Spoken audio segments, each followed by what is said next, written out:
الحمد لله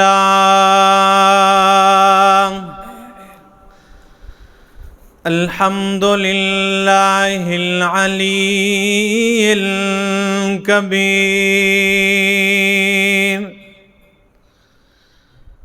الكبير المتعال الحمد لمن هو أعلى وأولى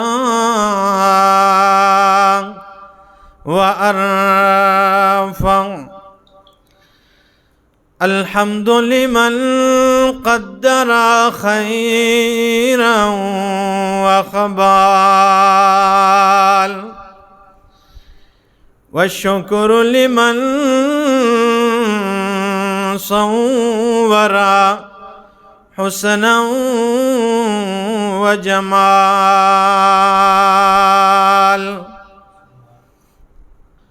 ثم نشهد أن لا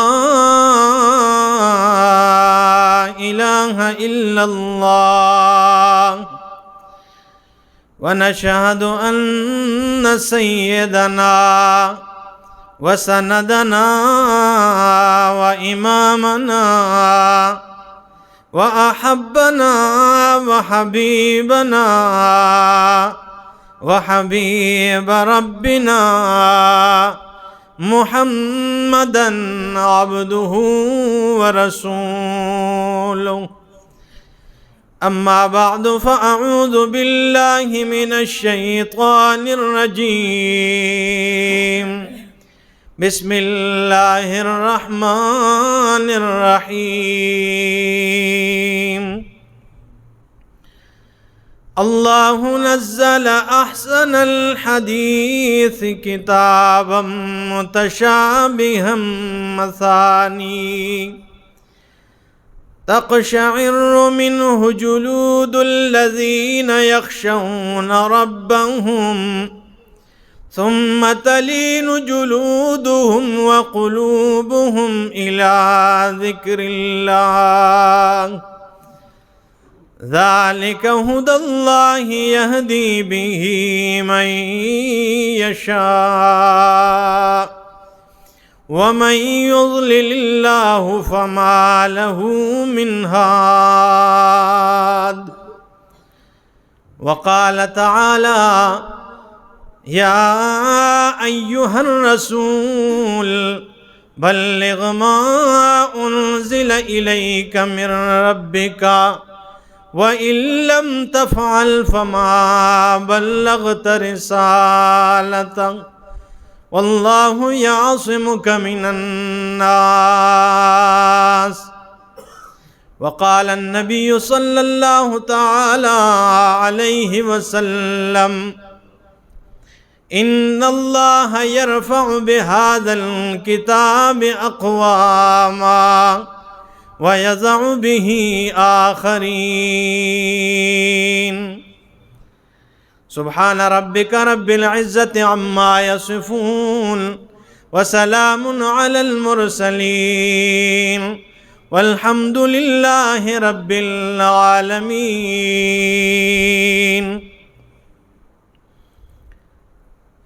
کیسے ممکن ہے حقائق بھی سرابوں میں ملے کیسے ممکن ہے حقائق بھی سرابوں میں ملے رحمت حق کے نشان کیسے عذابوں میں ملے ساز وجدان سے سنو نغمہ عرفان و یقین ساز وجدان سے سنو نغمہ عرفان و یقین ارے یہ وہ نغمہ نہیں جو تم کو ربابوں میں ملے نشہ عشق محمد سے خدا ملتا ہے نشہ عشق محمد سے خدا ملتا ہے ارے یہ وہ نشہ نہیں جو تم کو شرابوں میں ملے۔ انتہائی معزز سامعین، دوستو، بزرگوں، نوجوان ساتھیوں، السلام علیکم ورحمۃ اللہ وبرکاتہ۔ سب سے پہلے میں مبارکباد دیتا ہوں حضرت مولانا قاری یوسف صاحب کو اور قاری ضمیر صاحب کو۔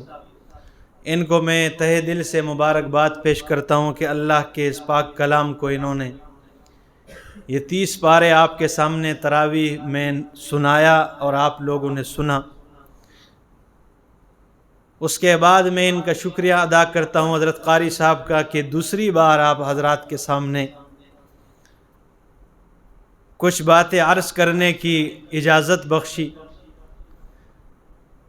بڑی مقدس راتیں ہیں، رمضان المبارک کا آخری عشرہ ہیں،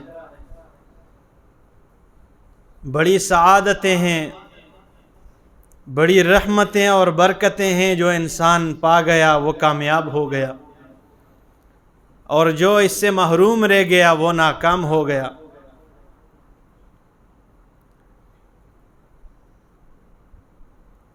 اللہ رب العزت کا یہ پاک کلام قرآن کریم نبی اکرم صلی اللہ تعالی علیہ وسلم کو دیا گیا ایک بہت بڑا معجزہ ہے۔ ویسے تو آپ صلی اللہ تعالی علیہ وسلم کو اللہ رب العزت نے بہت سارے معجزات سے نوازا، بہت سارے معجزات اللہ نے عطا کر دیے تھے۔ علماء کرام لکھتے ہیں بعض نے 10,000 کا ذکر کیا، بعض نے اس سے بھی زیادہ معجزات کا ذکر فرمایا کہ اس سے بھی زیادہ آپ صلی اللہ تعالی علیہ وسلم کو معجزات عطا کر دیے گئے۔ لیکن ان تمام معجزات میں سے سب سے افضل ترین معجزہ اگر ہے تو وہ اللہ رب العزت کی ایک پاک کلام قرآن کریم ہے۔ یہ سب سے بڑا معجزہ ہے۔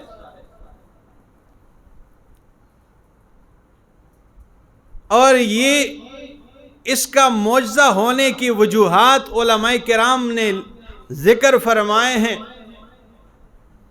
کسی نے 8 وجوہات ذکر کیے، کسی نے 10 وجوہات ذکر کیے، لیکن علامہ جلال الدین سیوطی رحمہ اللہ فرماتے ہیں کہ یہ 8، 10 اور 20 کی بات نہیں، یہ بے شمار وجوہات سے قرآن کریم اللہ کی طرف سے معجزہ ہے۔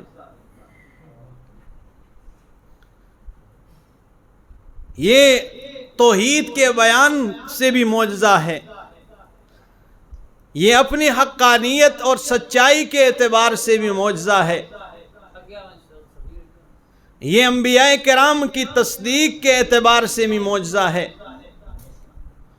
یہ آسمانی تمام کتابوں کی تصدیق کے اعتبار سے بھی معجزہ ہے، اور یہ پاک کلام اللہ رب العزت کا یہ اپنی تاثیر کے اعتبار سے بھی ایک بہت بڑا معجزہ ہے۔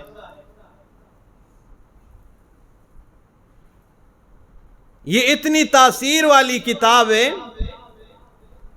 کہ اس کی تاثیر کی ایک مثال آپ کے سامنے پیش کرتا ہوں۔ یہ میرے سامنے 23واں پارہ ہے، سورہ زمر، آیت نمبر 23 میں اللہ رب العزت نے فرمایا: اللہ نزل احسن الحدیث کتابا، اللہ نزل احسن الحدیث کتابا، اللہ رب العالمین نے نازل کی ہے احسن الحدیث، بہترین بات، بہترین کلام اللہ نے اتارا ہے۔ معلوم ہوتا ہے کہ قرآن صرف کلام ہی نہیں ہے، یہ صرف کتاب ہی نہیں ہے، یہ رب العالمین کی بات بھی ہے۔ بہترین بات اتاری، احسن الحدیث، کتابا متشابہا، یہ کتاب متشابہا جس کے مضامین آپس میں ملتے جلتے ہیں، ہاں جس کے مضامین کیا آپس میں ملتے جلتے ہیں، مثانی جو ایک مضمون کو بار بار بیان کرنے والی کتاب ہے۔ بار بار کا مطلب یہ ہے کہ توحید کا مسئلہ بیان کرتا ہے، اس پہ دلائل عقلیہ بیان کرتا ہے، اور کبھی یہ توحید کا مسئلہ بیان کرتا ہے، اس پہ دلائل نقلیہ بیان کرتا ہے، اور کبھی توحید کا مسئلہ عنوان الہ سے بیان کرتا ہے، اور کبھی توحید کا مسئلہ عنوان تسبیح سے بیان کرتا ہے، کبھی توحید کا مسئلہ عنوان تسبیح سے، عنوان برکت سے بیان کرتا ہے۔ اس لیے فرمایا مثانی، یہ بار بار اس میں تکرار، ٹھیک ہے نا، توحید کے مسئلے کو بار بار بیان کرنے والی کتاب ہے۔ تقشعر منہ جلود الذین یخشون ربہم، تقشعر رونگٹے کھڑے ہو جاتے ہیں، جلود الذین، اس کو کلام کو سننے سے ان لوگوں کی، جلود الذین یخشون ربہم، جو لوگ اللہ کا ڈر رکھنے والے ہیں، اپنے رب کا خوف رکھنے والے ہیں، وہ جب یہ کلام سنتے ہیں تو ان کے رونگٹے کھڑے ہو جاتے ہیں۔ اقشعرار کہتے ہیں رونگٹے کھڑے ہو جانا، ٹھیک ہے نا، ہم پشتو میں ہمارے کہتے ہیں غنے زگ شو، ٹھیک ہے نا، اور پنجابی میں پتہ لوں کہتے ہیں کہ کیا کہتے ہیں۔ تو تقشعر منہ، اس کلام سے جب یہ سنتے ہیں اس کلام کو تو تقشعر، رونگٹے کھڑے ہو جاتے ہیں، جلود الذین یخشون ربہم، جو لوگ رب کا خوف رکھنے والے ہیں، ثم تلین جلودہم وقلوبہم الی ذکر اللہ، ثم تلین جلودہم، پھر اس کے دل نرم پڑ جاتے ہیں، نرم ہو جاتے ہیں۔ اور آپ کو چکی والوں معلوم ہوگا کہ جب لوہا نرم ہو جائے پھر جدھر چاہو ادھر مڑ جاتا ہے، ادھر چاہو ادھر مڑ جاتا ہے۔ اس لیے یہ قرآن بھی وہ کتاب ہے کہ یہ جو بھی اس کلام کو سنتے ہیں تو چاہے ان کا دل لوہے سے بھی زیادہ سخت کیوں نہ ہو، یہ لوہے سے زیادہ سخت دلوں کو پہلے نرم کر دیتا ہے، اور جب وہ دل نرم ہو جائے تو فرمائے ثم تلین جلودہم وقلوبہم الی ذکر اللہ، جب ان دلوں کو یہ موم کر دیتا ہے، نرم کر دیتا ہے، الی ذکر اللہ، وہ اللہ کی یاد کی طرف مائل ہو جاتے ہیں، ٹھیک ہے نا، جب دل اس کے ذریعے پہلے نرم ہو جاتے ہیں تو پھر کیا ہو جائے، وقلوبہم الی ذکر اللہ، وہ اللہ کی یاد کی طرف مائل ہو جاتے ہیں۔ ادھر فرمایا کہ اس کے ذریعے دل موم بن جاتے ہیں، رونگٹے کھڑے ہو جاتے ہیں۔ اور یہ میرے سامنے 9واں پارہ ہے سورہ انفال میں، دوسری آیت میں اللہ رب العالمین فرماتے ہیں، سورہ انفال، ادھر کیا فرمایا کہ رونگٹے کھڑے ہو جاتے ہیں۔ اور سورہ انفال آیت نمبر 2 میں انما المؤمنون الذین، بے شک مومن وہ لوگ ہیں، اذا ذکر اللہ وجلت قلوبہم، جب ان کے سامنے اللہ کا ذکر کیا جائے، جب اللہ کو یاد کیا جائے، جب اللہ کا تذکرہ کیا جائے تو وجلت قلوبہم، ان کے دل ڈر جاتے ہیں۔ یہ نہیں کہ جب ان کے سامنے اللہ کا ذکر کیا جائے تو وہ چلانگیں شروع کر دیتے ہیں، وہ چلنے کودنے لگ جاتے ہیں۔ کیا فرماتے ہیں امام ابن تیمیہ رحمہ اللہ، وہ فرماتے ہیں یہ جو اللہ کا نام لے کے مسجدوں کی عزتوں کو پامال کرتے ہیں، ان کو تیسری منزل کی دیوار پہ بٹھا دو، اور ادھر ذکر شروع کرو، ان پہ وجد آتی ہے کہ نہیں دیکھتے ہیں۔ اگر تیسری منزل کی دیوار سے یہ اوپر سے نیچے گرائیں اور یہ پٹ کے مر جائیں تو مان جائیں گے واقعی ان پہ وجد آ جاتی ہے۔ اور اگر ادھر نہ گریں، مسجد کی نرم کارپیٹ پہ کھداڑے مارنے لگ جائے، اچھلنے کودنے لگ جائے، فرماتے ہیں یہ شیطان تو ہو سکتا ہے، یہ اللہ کا ولی دوست ہو سکتا نہیں ہے۔ اس لیے فرمایا انما المؤمنون الذین، بے شک ایمان والے وہ ہیں اذا ذکر اللہ، جب ان کے سامنے اللہ کا ذکر کیا جائے، جب اللہ کو یاد کیا جائے، جب اللہ کا تذکرہ کیا جائے، وجلت قلوبہم، ان کے دل ڈر جاتے ہیں، وَإِذَا تُلِيَتْ عَلَيْهِمْ آيَاتُهُ، اور جب ان کے سامنے اللہ کی آیتیں پڑھی جاتی ہیں۔ چکی والوں یہاں علماء کرام بھی تشریف فرمائے، اِذَا تُلِيَتْ عَلَيْهِمْ آيَاتُهُ، جب تلا یتلو کے صلے میں الا آ جائیں تو معنی بنتا ہے بیان کرنا، اب معنی بنے گا اذا تلیت علیہم آیاتہ، جب ان کے سامنے اللہ کی آیتیں بیان کی جاتی ہیں، جب کھول کھول کے آیتیں بیان کی جاتی ہیں تو زادتہم ایمانا، ان کا ایمان اور بڑھ جاتا ہے، ایمان میں مزید نورانیت زیادہ ہو جاتی ہے، ان کا ایمان بڑھتا ہے۔ ٹھیک ہے، اذا تلیت علیہم آیاتہ، جب ان پہ آیتیں بیان کی جاتی ہیں، زادتہم ایمانا، ان کا ایمان بڑھ جاتا ہے، وعلی ربہم یتوکلون، چاچا جب ایمان بڑھ جائے تو پھر توکل اور بھروسہ بھی اللہ پہ کر جاتے ہیں، کیونکہ جب ایمان دل میں آ جائے بڑھ جائے تو پھر توکل، اور اللہ نے بھی فرمایا وَعَلَى اللَّهِ فَلْيَتَوَكَّلِ الْمُتَوَكِّلُونَ، چاہیے کہ بھروسہ کرنے والے اللہ پر بھروسہ کرے۔ ٹھیک ہے نا، بھروسہ کرنا ہے تو کس پہ؟ اللہ پہ کرنا ہے۔ اس لیے فرمایا وَعَلَىٰ رَبِّهِمْ يَتَوَكَّلُونَ، اور وہ اپنے رب پر توکل اور بھروسہ اور اعتماد کرتے ہیں۔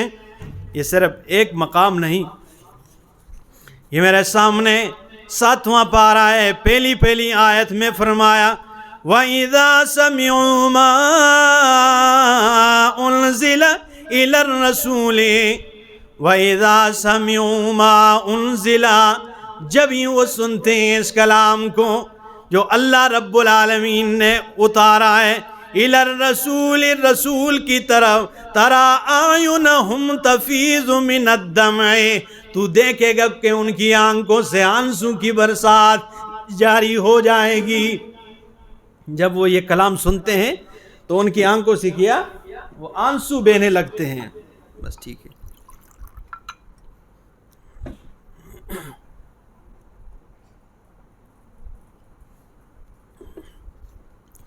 فرمایا وَإِذَا سَمِعُوا مَا أُنزِلَ إِلَى الرَّسُولِ تَرَىٰ أَعْيُنَهُمْ تَفِيضُ مِنَ الدَّمْعِ، جب وہ اس کلام کو سنتے ہیں تو تَرَىٰ أَعْيُنَهُمْ، تو دیکھے گا أَعْيُنَهُمْ، ان کی آنکھوں، تَفِيضُ مِنَ الدَّمْعِ، ان کی آنکھوں سے آنسو کی برسات جاری ہو جاتی ہے، آنسو کی برسات، وہ آنسو بہنے لگتے ہیں اس کے، مما عرفوا من الحق، اس لیے کہ انہوں نے حق کو پہچان لیا ہے۔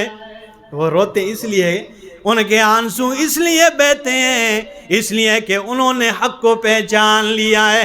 وہ کہتے ہیں جی اب ہم نے قرآن سن لیا ہے، پہلے تم مولیوں نے ہمیں مختلف پٹیاں پڑھا رکھی تھی، پہلے تم مولیوں نے ہمیں گمراہی کے راستوں پہ چلا دیا تھا، مولیوں نے ہمارے جیبوں پر ڈاکے ڈال ڈال کے ہمیں ہمارے آخرت کے متعلق سوچا نہیں ہے، بلکہ وہ جس راستے پہ لگا دیے اسی راستے پر چل دیے۔ اب ہم نے قرآن سن لیا ہے، اب ہم نے اللہ کے کلام کو سن لیا ہے، اب ہم نے نبی کے فرمان کو سن لیا ہے، تو ان کی آنکھوں سے آنسو برس جاتے ہیں، مما عرفوا من الحق، اس لیے کہ انہوں نے حق کو پہچان لیا ہے۔ جب ٹھیک ہے نا، جب حق دل میں آ جائیں پھر بندے کے آنسو نکل جاتے ہیں، بندہ رو پڑتا ہے، ٹھیک ہے نا، جب حق مل جائے۔ آگے فرمایا، آگے کیا کہتے ہیں، یقولون، اور وہ کہتے ہیں، ربنا آمنا، اے ہمارے رب، آمنا، ہم ایمان لائے ہیں، فاکتبنا مع الشاہدین، ہمیں بھی تیری توحید کی گواہی دینے والوں میں سے لکھ دے۔ پتہ ہے یہ آیتیں نازل کس موقع پر ہوئی ہیں؟ جب نبی کریم صلی اللہ تعالی علیہ وسلم اور آپ کے صحابہ کرام پہ مشرکین مکہ ظلم لائے جا رہے ہیں، طرح طرح کی تکالیف دیے جا رہے ہیں، آپ کو تنگ کر دیا جا رہا ہے۔ اللہ کے رسول نے تنگ آ کے اپنے صحابہ کرام کو جمع کیا، فرمایا میرے صحابہ، مکی کی زمین ہمارے لیے تنگ کر دی گئی ہے، ہر راستے کو بند کر دیا گیا ہے اور راستوں میں لوگ کھڑے کر دیے ہیں، اور جو بھی مکی کی طرف آنے والا راستہ انہیں بند کر دیا گیا ہے، اور جو بھی مکی کی طرف آتے ہیں انہیں راستے میں لوگ روک دیتے ہیں، کہتے ہیں جاؤ، چلے جاؤ بیت اللہ میں طواف تو کر جاؤ، لیکن وہاں ایک ہستی ہے جس کا نام محمد ہے صلی اللہ تعالی علیہ وسلم، ان سے کبھی ملاقات نہیں کرنا ہے، ان کی زبان سے کبھی قرآن نہیں سن لینا ہے، انہیں دیکھنا بھی نہیں ہے، چپ کر کے طواف کر کے واپس چلے جانا ہے۔ زمین تنگ کرے۔ نبی کریم صلی اللہ تعالی علیہ وسلم نے فرمایا، میرے صحابہ، اب میں تمہیں اجازت دیتا ہوں کہ آپ حبشے کی طرف ہجرت کر جائیں، وہاں کا جو بادشاہ نجاشی جس کا نام اسخمہ ہے، وہ بڑا نرم مزاج ہے، وہ ہے تو عیسائی ہے لیکن بڑا نرم مزاج ہے، وہاں پر تمہیں اپنے دین پر عمل پیرا ہونے میں کوئی مشکلات نہیں ہوں گی، چلے جاؤ۔ صحابہ کرام کا ایک وفد تیار ہو گیا اور یہ حبشہ کی طرف ہجرت کرنے لگے۔ جب حبشہ پہنچے، مشرکین مکہ کو جب پتہ چلا کہ یہ تو حبشہ چلے گئے، انہوں نے کہا ہم انہیں وہاں پر بھی آرام سے نہیں رہنے دیں گے، اور انہوں نے ایک چال چلنا شروع کر دیا، بندوں کو اکٹھا کیا اور ایک وفد تیار کر دیا۔ حضرت عمر ابن العاص رضی اللہ تعالیٰ عنہ اس وقت تک اسلام نہیں لائے تھے، وہ بھی ان کے ساتھ تھے۔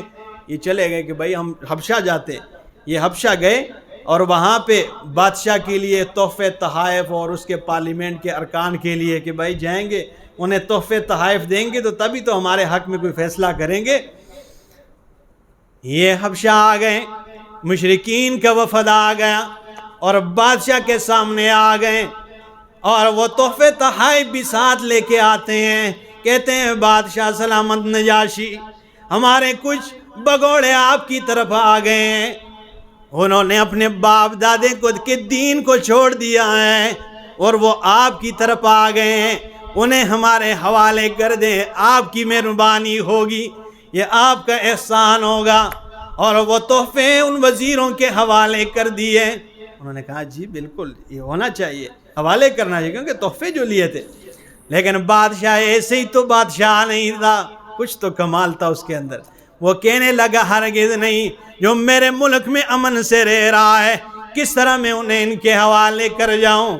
وہاں ڈالر کا مسئلہ تو تھا نہیں کہ انہیں پکڑ کے حوالے کرتے، وہ تو نہیں تھا مسئلہ، میں نہیں حوالے کرتا ہوں بھائی، میں دونوں کی موقف سنوں گا۔ صحابہ کرام رضوان اللہ تعالی علیہ مجمعین کے وفد کو بھی بلا لیا گیا، صحابہ کرام بھی آ گئے، ادھر مشرکین مکہ بھی۔ جب آتے ہیں بادشاہ نے کہا مسئلہ کیا ہے؟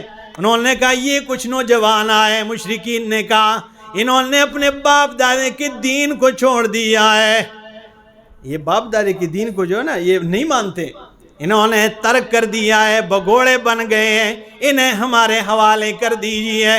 جب صحابہ کرام سے پوچھا بادشاہ نے تم کیا کہتے ہو مقابلے جواب میں، تو حضرت جعفر طیار رضی اللہ تعالیٰ عنہ اٹھتے ہیں، حضرت علی المرتضیٰ رضی اللہ تعالیٰ عنہ کے بھائی ہیں، وہ کہنے لگے بادشاہ سلامت یہ ٹھیک کہتے ہیں کہ ہم نے باپ دادے کے دین کو چھوڑ دیا ہے، ہم نے یہ ٹھیک کہتے ہیں، لیکن یہ تو آپ نے نہیں پوچھا ہے کہ باپ دادے کا دین تھا کون سا؟ ہاں یہ تھا کون سا؟ کون سے دین ہم چھوڑ کے آ گئے؟ کون سا دین؟ حضرت جعفر طیار رضی اللہ تعالیٰ عنہ فرماتے ہیں کننا قوما اہل جاہلیت نأکل المیتۃ ونشرب الخمر، ہم مردار کھایا کرتے تھے، جاہل تھے، اور ہم شراب پیا کرتے تھے، ہم پڑوسی کے حقوق کو پامال کرنے والے تھے، اور ہمارے طاقتور کمزور لوگوں کا مال بزرگ کھا کے خڑب کر جاتے تھے۔ یہ ہمارے باپ دادے کا دین تھا، یہ دین ہم نے چھوڑ دیا ہے، اس جہالت میں ہم پڑے ہوئے تھے۔ اسی اثنا اللہ رب العالمین نے ہم پہ احسان کر کے ہمارے اندر شان و عظمت والا نبی مبعوث فرما دیا ہے۔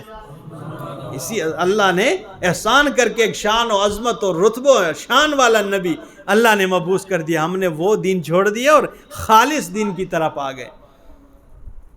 جب یہ بات کی تو بادشاہ نے کہا بھائی واقعی یہ بات تو ان کی ٹھیک ہے، صحابہ کرام تو یہ طاقت رکھتے تھے نا۔ حضرت حباب رضی اللہ تعالیٰ عنہ مسلمان ہو گئے، ایمان لے آئے، ایک عورت کا غلام ہے۔ عورت کہنے لگی تم کیا کہتے ہو؟ ما تقول فی اللات والعزی، یہ لات اور عزیٰ جو دو بت ہیں جن کی وہ عبادت کرتی، ان کے متعلق کیا کہتے ہو؟ کیا خیال ہے؟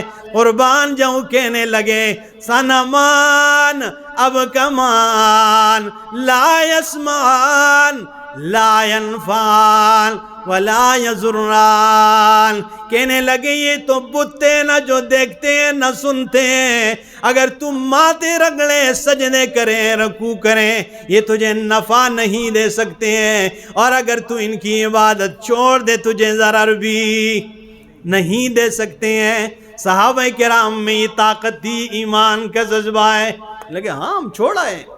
بادشاہ نے کہا بھائی یہ بات تو ان کی بات ٹھیک ہے، آپ اپنے دین پہ عمل پیرا ہو کے اپنا کام کیا کریں، اپنی عبادت کریں، اور ان سے کہا کہ اپنے تحفے تحائف لے کے آپ پتلی گلی پکڑ کے نکل جائیں۔ مشرکین نکل گئے، لیکن حضرت عمر ابن عاص رضی اللہ تعالیٰ عنہ یہ اس وقت تک اسلام نہیں لائے تھے۔ باقیوں نے کہا جہاں چلے جاتے ہیں، لیکن انہوں نے کہا نہیں کل پھر بادشاہ کے پاس جائیں گے۔ انہوں نے بڑا روکا کہ بھائی ایک بار جب ہماری اتنی بےزتی ہو گئی ہے تو اب دوبارہ جانے کا مقصد کیا ہے، لیکن یہ نہیں مانے، انہوں نے کہا نہیں جائیں گے۔ یہ کل جب دوسرا دن آیا، یہ پھر بادشاہ کے دربار میں حاضر ہوتے ہیں اور بادشاہ سے کہتے ہیں بادشاہ سلامت، کل آپ نے ہماری بڑی بےزتی کر دی ہے، آپ نے ہمیں جن کی وجہ سے یہاں دربار سے نکالا ہے، بے عزت کر کے نکالا ہے، ہم ان کے متعلق اور معلومات دے دیتے ہیں کہ وہ تو ہمارے دین سے بے دین ہو گئے ہیں، لیکن وہ تمہارے دین میں بھی داخل نہیں ہوئے ہیں، یعنی عیسائی بھی نہیں ہوئے ہیں۔ اور بادشاہ سلامت اور اس سے آگے ایک بات کہہ دیتے ہیں کہ وہ حضرت عیسیٰ علیہ السلام اور ان کی والدہ کو گالیاں دیا کرتے ہیں۔ بادشاہ وہ تو عیسائی تھا نا، ٹھیک ہے، جب یہ بات کی تو وہ سرخ ہو گیا اور غصے کی وجہ سے کہا بلاؤ ان کو، بلاؤ۔ صحابہ کرام کے وفد کو بلایا گیا۔ حضرت جعفر طیار رضی اللہ عنہ پریشان ہوئے، بھائی پھر کیا مصیبت آ گئی؟ یہ پھر بادشاہ کے دربار میں آئے۔ بادشاہ نے پوچھا یہ کیا کہتے ہیں؟ تم حضرت مریم اور ان کی والدہ حضرت مریم اور حضرت عیسیٰ علیہ السلام کو تم گالیاں دیتے ہو، یہ بات سچ ہے؟ وہ کہنے لگے ہم نے کبھی انہیں گالیاں نہیں دی ہیں۔ ان کے متعلق کیا کہتے ہو؟ ٹھیک ہے، کہنے لگے کہ ہم نے کیا گالیاں دی؟ حضرت جعفر طیار رضی اللہ تعالیٰ عنہ قرآن کریم سورہ مریم تلاوت کرتے ہیں کہ ہم تو یہ کہتے ہیں کاف ہا یا عین صاد، کیونکہ بادشاہ نے پوچھا جو تمہارا نبی ہے جس نے نبوت کا دعویٰ کیا ہے تو اس پر جو وحی نازل ہوتی ہے اس میں کچھ تمہیں یاد ہے کہ نہیں؟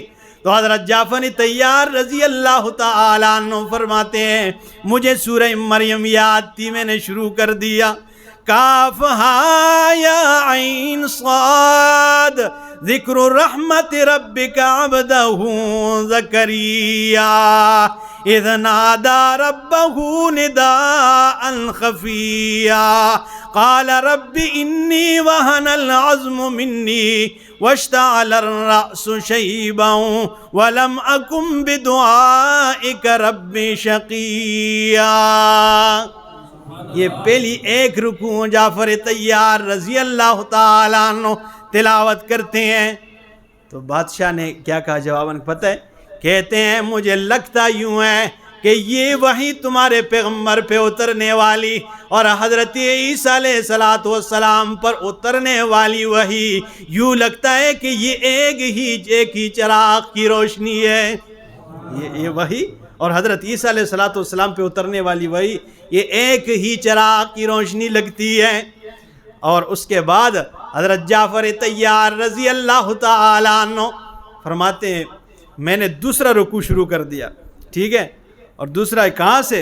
فرمایا کہ حضرت عیسیٰ علیہ السلام وَذْكُرْ فِي الْكِتَابِ مَرْيَمَ إِذِ انْتَبَذَتْ مِنْ أَهْلِهَا مَكَانًا شَرْقِيًّا فَاتَّخَذَتْ مِنْ دُونِهِمْ حِجَابًا فَأَرْسَلْنَا إِلَيْهَا رُوحَنَا فَتَمَثَّلَ لَهَا بَشَرًا سَوِيًّا قالت انی اعوذ بالرحمن منک ان کنت تقیا.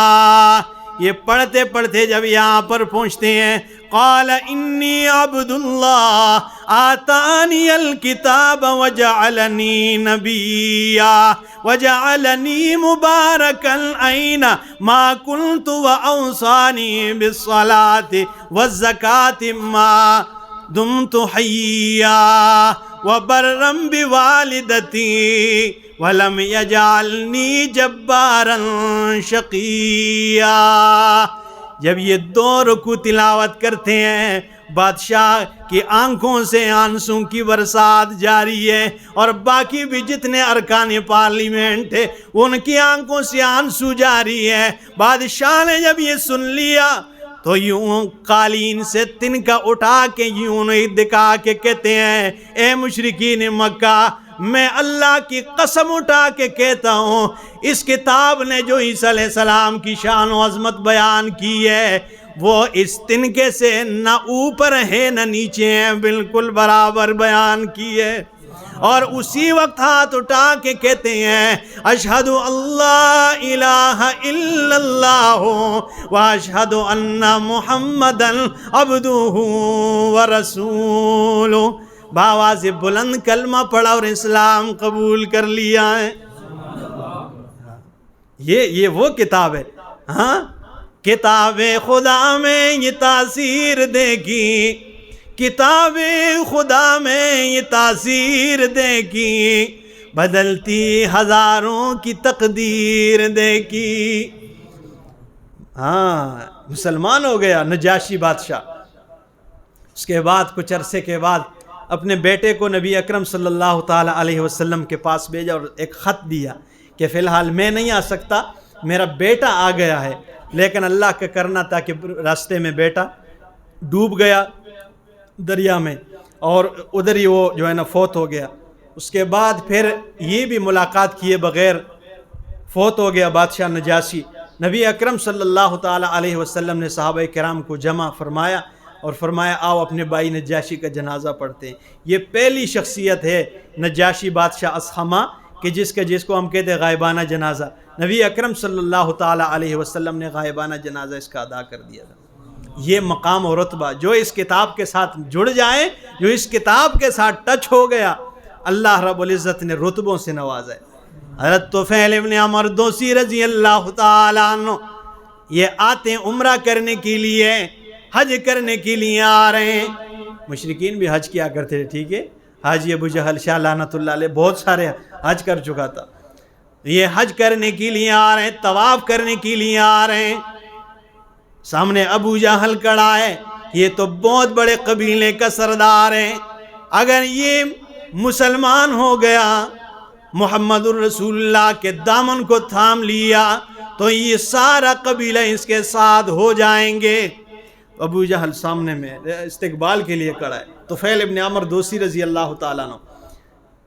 ابو جہل کہتا ہے کہاں جانا ہے؟ میں عمرہ کے لیے آیا ہوں۔ کہنے لگا جا کے طواف کر لینا، لیکن ہمارا ایک بھتیجا ہے، وہ نعوذ باللہ پاگل ہو گیا ہے، دیوانہ ہو گیا ہے، وہ جادو پڑھ رہا ہے، اس کے زبان سے کبھی قرآن نہیں سننا ہے۔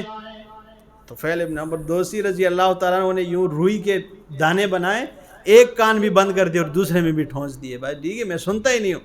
یہ آگے طواف کرنے لگے تو خود کہتے ہیں میرے دل میں خیال آیا کہ طفیل تو بھی تو عربی کلام کو جاننے والا ہے، تو بھی تو شاعری کو جاننے والا ہے، ذرا ایک کان تو کھول دے کہ یہ بندہ کیا رہا ہے۔ نبی اکرم صلی اللہ تعالیٰ علیہ وسلم قرآن کی تلاوت کرتے ہیں، کیا مزہ آتا ہوگا، ٹھیک ہے نا۔ قاری عبدالباسط تلاوت کرے تو رونگٹے کھڑے ہو جاتے ہیں، تو جب نبی اکرم صلی اللہ تعالیٰ علیہ وسلم تلاوت کرتے کتنا مزہ آتا ہوگا۔ تو آپ تلاوت میں مصروف ہیں، یہ کہتا ہے میں نے ایک کان کھول دی کہ یہ کیا رہا ہے، یہ واقعی اشعار پڑھ رہا ہے۔ یہ کیا پڑھ رہا ہے؟ جب ایک کان کھول دیتے ہیں تو تھوڑی دیر کے بعد دوسرا کان بھی کھول دیا ہے اور رب کا قرآن سنتے جا رہے ہیں، طواف بھی کر رہا ہے اور قرآن بھی سن رہا ہے۔ اسی اثنا اللہ کے رسول نے تلاوت ختم کر دی اور گھر کی طرف تشریف لے کر جا رہے ہیں، اور جو گھر کے دروازے میں داخل ہو رہے ہیں سامنے طفیل ابن عمر دوسی کھڑا ہو گیا اور ایک دم کہنے لگا اشہد اللہ الہ الا اللہ واشہد ان محمدًا عبدہ ورسولہ، میں گواہی دیتا ہوں کہ اللہ کے علاوہ کوئی الہ نہیں ہے، اللہ کے علاوہ کوئی معبود نہیں ہے، اللہ کے علاوہ کوئی مشکل کشا نہیں ہے، اللہ کے علاوہ کوئی حاجت روا نہیں ہے، اور میں گواہی دیتا ہوں کہ آپ اللہ کے رسول ہیں۔ کلمہ پڑھ لیا، مسلمان ہو۔ یہ اس کتاب کی تاثیر ہے۔ کتاب خدا میں یہ تاثیر دیکھی، بدلتی ہزاروں کی تقدیر دیکھی، لیکن یہ کتاب جو ہے یہ اتنا عظیم تحفہ ہے، یہ اتنا عظیم معجزہ ہے۔ یہ چکی والوں ایک بات یاد رکھنا ہے، یہ قرآن کی تلاوت والی جو نعمت اللہ نے دی ہے، یہ صرف اللہ نے ہم اور آپ کو دی ہے، انسانوں کو دیا ہے، یہ فرشتوں کو بھی نہیں دیا ہے، اس لیے کہ جب یہ کوئی انسان تلاوت قرآن کرتا ہے تو فرشتے آسمان کی بلندیوں کو چھوڑ کر زمین پر آ جاتے ہیں اس کے قرآن سننے کے لیے۔ یہ کیوں؟ کہ انہیں یہ نعمت انہیں نہیں دیا گیا فرشتوں کو، یہ صرف اللہ نے آپ لوگوں کو نوازا ہے، انسانوں کو نوازا ہے اس سے، ٹھیک ہے۔ فرشتے بھی آ جاتے ہیں قرآن سننے کے لیے۔ اللہ کے پاک پیغمبر صلی اللہ تعالی علیہ وسلم نے فرمایا کہ ان اللہ قرأ طٰہٰ و یاسین، اللہ رب العالمین نے سورہ طٰہٰ اور سورہ یاسین کی تلاوت کی۔ جب اللہ نے تلاوت کی، یہ تو اللہ سے نکلا ہوا کلام ہے، یہ تو اللہ کی صفت ہے، جب اللہ نے تلاوت کی ہوگی تو کتنا مزہ آتا ہوگا۔ ان اللہ قرأ طٰہٰ و یاسین، اللہ نے سورہ طٰہٰ اور سورہ یاسین کی تلاوت کی۔ فلما قبل ان يخلق السماوات والارض، آسمان و زمین کی پیدا کرنے سے پہلے، بِأَلْفِ عام، 2000 سال پہلے، زمین و آسمان کی پیدا کرنے سے 2000 سال پہلے اللہ نے سورہ یاسین و طٰہٰ تلاوت کی۔ فلما سمعت الملائکۃ القرآن، جب ملائک نے یہ قرآن سن لیا، فقالت طوبیٰ لأمۃ ينزل علیہا ھذا، کہنے لگے خوشخبری ہے اس امت کے لیے، مبارک کی ہے اس امت کے لیے، ينزل علیہا ھذا، جن پر یہ کلام اترے گی، جن کے پاس یہ کلام ہوگی نا ان کے لیے خوشخبری ہے۔ وَطُوبَىٰ لِأَجْوَافٍ تَحْمِلُ هَٰذَا، قاری ضمیر صاحب خوشخبری ہے، ملائکہ نے کہا ان سینوں کے لیے جس میں یہ قرآن محفوظ ہو جائے گا، جن میں یہ قرآن یہ کلام محفوظ کر دیں گے، خوشخبری ہے ان سینوں کے لیے۔ اور وَطُوبَىٰ لِأَلْسِنَةٍ تَتَكَلَّمُ بِهَٰذَا، اور خوشخبری ہے ان زبانوں کے لیے تَتَكَلَّمُ بِهَٰذَا، جو اس قرآن کی تلاوت کرے گی۔ ٹھیک ہے، اور یہ ملائکہ نے کہا، ٹھیک ہے، یہ وہ کتاب ہے، لیکن پوچھنا یہ ہے، سوال یہ ہے کہ یہ قرآن آیا تو کیوں آیا ہے، کس لیے آیا ہے؟ یہ مسئلہ ہے، اصل جو مین مسئلہ ہے، یہ قرآن آیا کس لیے ہے، یہ کس لیے آیا ہے، کیوں آیا ہے؟ اللہ نے فرمایا یا ایھا الرسول، اے میرا پیغمبر، بلغ ما انزل الیک من ربک، پہنچا دے میرے پیغمبر وہ جو آپ کی طرف نازل ہوا ہے تیرے رب کی طرف سے۔ وَإِن لَّمْ تَفْعَلْ فَمَا بَلَّغْتَ رِسَالَتَهُ، کتنا زور ہے آپ دیکھ لیجئے۔ وَإِن لَّمْ تَفْعَلْ، اور اگر آپ نے ایسا نہیں کیا، فَمَا بَلَّغْتَ رِسَالَتَهُ، تو آپ نے میری رسالت نہیں پہنچائی ہے۔ ہاں، اگر آپ نے ایسا نہیں کیا تو سمجھیے کہ آپ نے میرا پیغام نہیں پہنچایا۔ اے میرے اللہ، قرآن پہنچانا کوئی آسان تو نہیں ہے، اپنے بیگانے ہو جاتے ہیں، دوست دشمن بن جاتے ہیں، اور راستوں میں پھول نہیں بچھائے جاتے ہیں، کانٹے بچھائے جاتے ہیں۔ اے اللہ، قرآن پہنچانا کوئی آسان تو کام نہیں ہے۔ ہاں، نام لیوا جان لیوا بن جاتے ہیں۔ اللہ نے فرمایا میرے پیغمبر، یہ آپ کا کام نہیں ہے، آپ کا کام ہے قرآن بیان کرنا۔ واللہ یعصمک من الناس، لوگوں سے تیری حفاظت کرنا میں اللہ کا کام ہے۔ تم نے کھل کے رب کا قرآن بیان کرنا ہے، یہ تو میری ڈپٹی ہے، آپ کی ڈپٹی تو نہیں۔ اور کسی نے کیا بگاڑا، کتنے بڑے بڑے دشمن آپ کے، ٹھیک ہے نا، لیکن نبی اکرم صلی اللہ تعالیٰ علیہ وسلم کا بال مبارک بھی باغا نہیں کر سکے، ٹھیک ہے۔ عتبہ، شیبہ، ابو جہل، ٹھیک ہے نا، یہ بڑے بڑے سردار کیا کیا ہے۔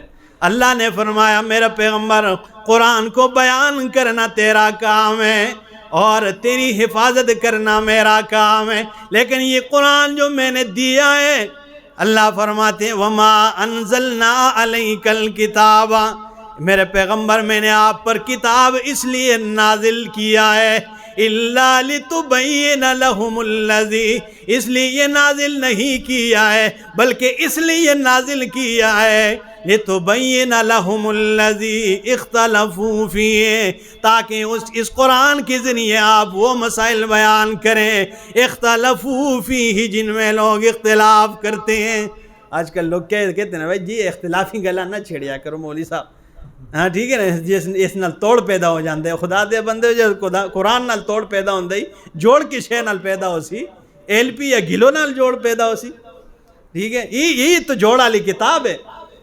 اللہ نے فرمایا آپ وہ مسائل بیان کریں اختلفوا فیہ، جن میں لوگ اختلاف کرتے ہیں، اور اللہ کے رسول صلی اللہ تعالیٰ علیہ وسلم نے فرمایا یہ وہ کتاب ہے، ان ھذا القرآن سبب، بے شک یہ قرآن اللہ کی طرف سے اللہ کی رسی ہے، طرفہ بید اللہ و طرفہ بایدیکم، لوگوں اس کا ایک سرا اللہ کے ہاتھ میں ہے، دوسرا تمہارے ہاتھ میں، فتمسکوا بہ، اسے مضبوطی سے تھام لو، فَإِنَّكُمْ لَن تَضِلُّوا بَعْدَهُ وَلَن تَهْلِكُوا، جب اس قرآن کو مضبوطی سے تھام لوگے، اللہ کے رسول نے فرمایا اس کے بعد نہ تم ہلاک ہوں گے نہ تم گمراہ ہوں گے۔ وَاعْتَصِمُوا بِحَبْلِ اللَّهِ جَمِيعًا، اللہ کی اس رسی کو مضبوطی سے تھام لو، وَلَا تَفَرَّقُوا، اور فرقوں میں تقسیم نہ ہو، جماعتوں میں تقسیم نہ ہو۔ دوسرے مقام پہ اللہ فرماتے ہیں وَأَنَّ هَذَا صِرَاطِي مُسْتَقِيمًا، چکی والو آپ ہر نماز میں کہتے ہیں اہدنا الصراط المستقیم، میں بھی کہتا ہوں اہدنا الصراط المستقیم، قاری یوسف صاحب بھی کہتے ہیں اہدنا الصراط المستقیم، ضمیر صاحب بھی کہتے ہیں اہدنا الصراط المستقیم، ہر جماعت والے کہتے ہیں اللہ صراط مستقیم پہ استقامت عطا کر دے، صراط مستقیم دکھا دے، لیکن یہ سوال نہیں کرتے کہ صراط مستقیم ہے تو کیا ہے، یہ ہے کہ کیا چیز ہے؟ اللہ نے فرمایا وَأَنَّ هَذَا صِرَاطِي مُسْتَقِيمًا، یہی کتاب صراط مستقیم ہے، فَاتَّبِعُوهُ، اسی کی اتباع کرو، اتبع، ٹھیک ہے نا، اتبع کا لفظ ٹھیک ہے نا، دوسرے مقام پہ فرمایا اتبع ما یوحى الیک، میرے پیغمبر اتباع کر، تابعداری کر، پیچھے چلا کر۔ اور طبیعہ علماء کرام جانتے ہیں عربی زبان میں گائے کے بچی اور بچے کو کہا جاتا ہے، یہ طبیعہ اس لیے کہا جاتا ہے یہ کہ گائے کا وہ بچہ وہ جب اپنی ماں کو دیکھتا ہے تو وہ سوچتا نہیں ہے، وہ انتظار نہیں کرتا ہے، فوراً دوڑ جاتا ہے اپنی ماں کے پیچھے۔ اللہ نے فرمایا لوگوں دنیا میں جس کے پیچھے بھی چلنا ہے ذرا سوچ کے چلنا ہے، جس کی بھی اقتداء کرنی ہے سوچ کے کرنا ہے، لیکن جہاں پر میرا قرآن آ جائے وہاں سوچنے کی ضرورت نہیں ہے، وہاں انتظار کرنے کی ضرورت نہیں ہے، آنکھیں بند کر کے قرآن کے پیچھے دوڑ جایا کرو، آنکھیں بند کر کے قرآن کے پیچھے دوڑ جائے، اسے دامن سے تامل۔ اس لیے فرمایا وَأَنَّ هَذَا صِرَاطِي مُسْتَقِيمًا فَاتَّبِعُوهُ، یہی صراط مستقیم ہے۔ 5 وقت صراط مستقیم کو تلاش کرتے ہو، اللہ سے دعا مانگتے ہو اور یہ قرآن کو بلا بیٹھے ہو، وَأَنَّ هَذَا صِرَاطِي مُسْتَقِيمًا فَاتَّبِعُوهُ وَلَا تَتَّبِعُوا السُّبُلَ فَتَفَرَّقَ بِكُمْ عَنْ سَبِيلِهِ، اور ادھر ادھر شیطان کے راستوں کی اتباع نہ کرو، کتابڑیوں کے پیچھے نہ چلا کرو، سب سے عظیم کتاب قرآن مجید کے پیچھے چلا کرو۔ فتفرق بکم، وہ تمہیں فرقوں میں تقسیم کر دیں گے، بانٹ دیں گے تمہیں۔ اگر ایک بننا ہے، ایک ہونا ہے، یہ قرآن کریم ہے، اس کو مضبوطی سے تھام لو، اور اس میں جو مسئلہ بیان ہوا ہے اس مسئلے کو اپنا لو۔ میں کہتا رہتا ہوں کہ یہ قرآن کریم ہے، یہ محض اس لیے نہیں آیا ہے کہ اس کو بہترین کپڑوں میں باندھ کے الماری میں رکھا جائے۔ علماء کرام فرماتے ہیں جس نے قرآن کریم کو کپڑے میں باندھ کے رکھ دیا، ٹھیک ہے نا، وہ 19واں پارہ ہے، اس آیت کے تحت یہ بات کی ہے علماء نے۔ یہ میرے سامنے 19واں پارہ ہے، سورۃ الفرقان میں اللہ فرماتے ہیں، پہلا جو ہے صفحہ ہے، یہاں فرمایا وقال الرسول، ہم کہتے ہیں بھائی اللہ کے رسول یہ شفیع المذنبین ہے، قیامت والے دن شفاعت کریں گے، ہم مانتے ہیں کہ آپ شفیع المذنبین ہیں، آپ رحمت للعالمین ہیں، اور آپ نے خود فرمایا کہ قیامت والے دن اپنی امت کے لیے میں اتنا روؤں گا کہ میرے آنسو نکل کے نیچے کیچڑ بن جائے گی، کیچڑ ٹھیک ہے نا، وہ جگہ گیلی ہو جائے گی، اور اللہ رب العالمین فَيُلْهِمُنِي مَحَامِدَهُ، اور میرا رب اپنی تعریفیں میرے دل میں ڈال دے گا، وہ تعریفیں جو آج مجھے معلوم نہیں ہے، جو آج مجھے یاد نہیں ہے، وہ اس وقت میں اللہ میرے دل میں ڈال لے گا، اور میں اللہ کی تعریفیں ثنا بیان کرتا رہوں گا، اپنی امت کے لیے شفاعت کرتا رہوں گا۔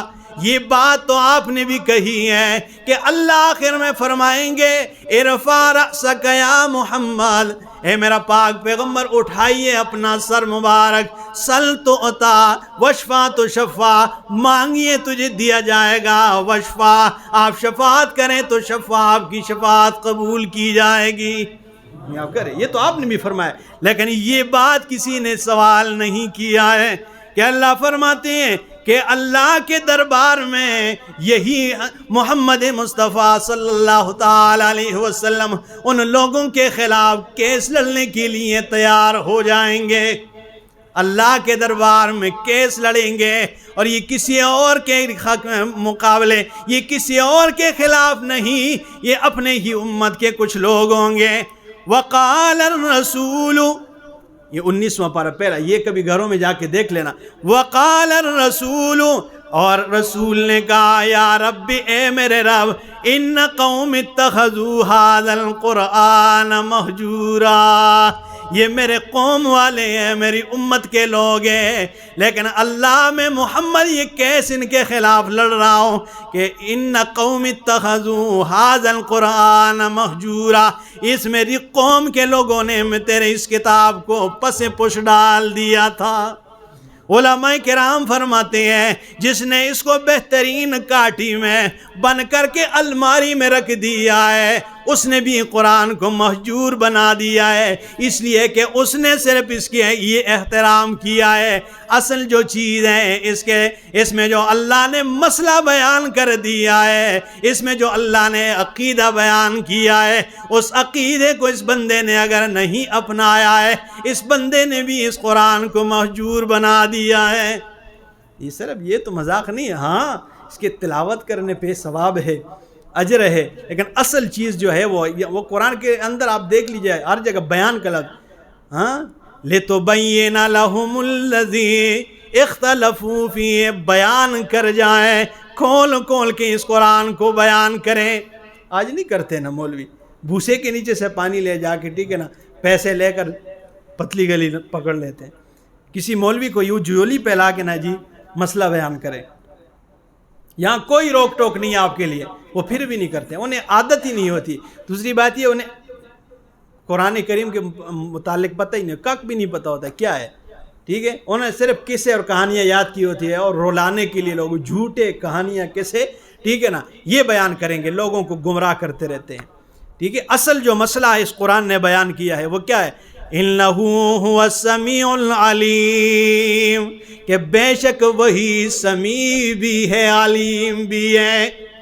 حضرت ابراہیم علیہ السلام، اِنَّ رَبِّي لَسَمِيعُ الدُّعَاء، بے شک میرا رب ہی لَسَمِيعُ الدُّعَاء، پکاروں کو سننے والا ہے، اس لیے تو اللہ نے فرمایا وَقَالَ رَبُّكُمُ ادْعُونِي أَسْتَجِبْ لَكُمْ، اور تمہارے رب نے کہا مجھے پکارو، استجب لکم، میں تمہاری پکار قبول کرتا ہوں، میں تمہاری پکار قبول کرتا ہوں۔ ان الذین یستکبرون عن عبادتی، بے شک وہ لوگ جو میری پکار سے تکبر کرتے ہیں، میری پکار سے منہ پھیر لیتے ہیں، سیدخلون جہنم، وہ جہنم کے اندر داخل کیے جائیں گے، داخرین ذلیل و رسوا ہو کے، ذلیل و رسوا ہو کے جہنم میں انہیں دھکیل دیا جائے گا۔ ہاں، جو میری پکار سے منہ پھیر لیتے ہیں، جو مجھے نہیں پکارتے ہیں، وہ ذلیل و رسوا ہو کے جہنم ان کا ٹھکانہ بن جائے گا۔ وَقَالَ رَبُّكُمُ ادْعُونِي، دوسرے مقام پہ فرمایا اجیب دعوت الداعی اذا دعان، اجیب، میں قبول کرتا ہوں، دعوت الداعی اذا دعان، پکارنے والے کی پکار جب بھی وہ پکارے۔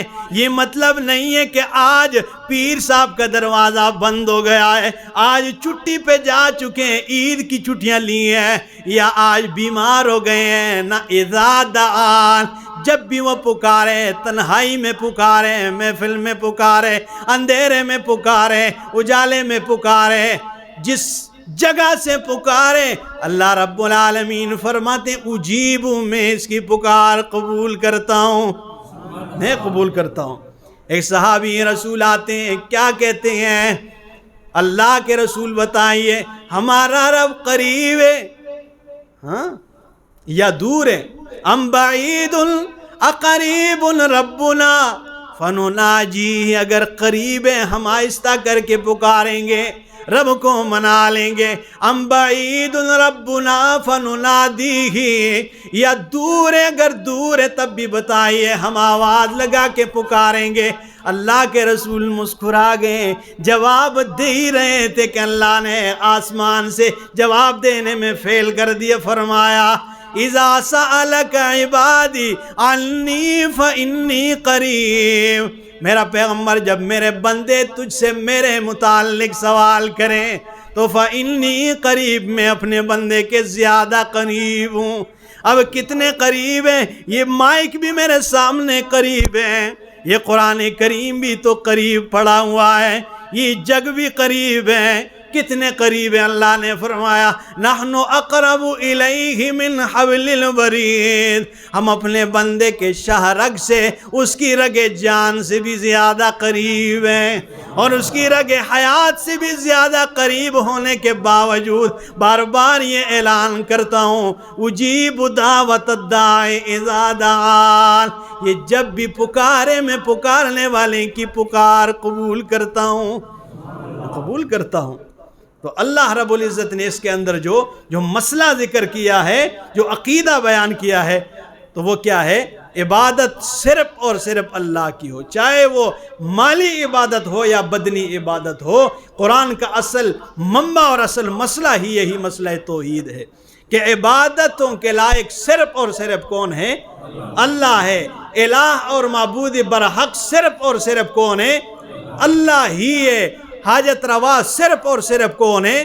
اللہ ہی ہے۔ مشکل کشا صرف اور صرف کون ہے؟ اللہ ہی ہے۔ اللہ جو کچھ کہا، آپ نے جو کچھ سنا، اللہ اس پر عمل کرنے کی توفیق عطا فرمائے۔ اقول قولی ھذا استغفر اللہ لی ولکم ولسائر المسلمین۔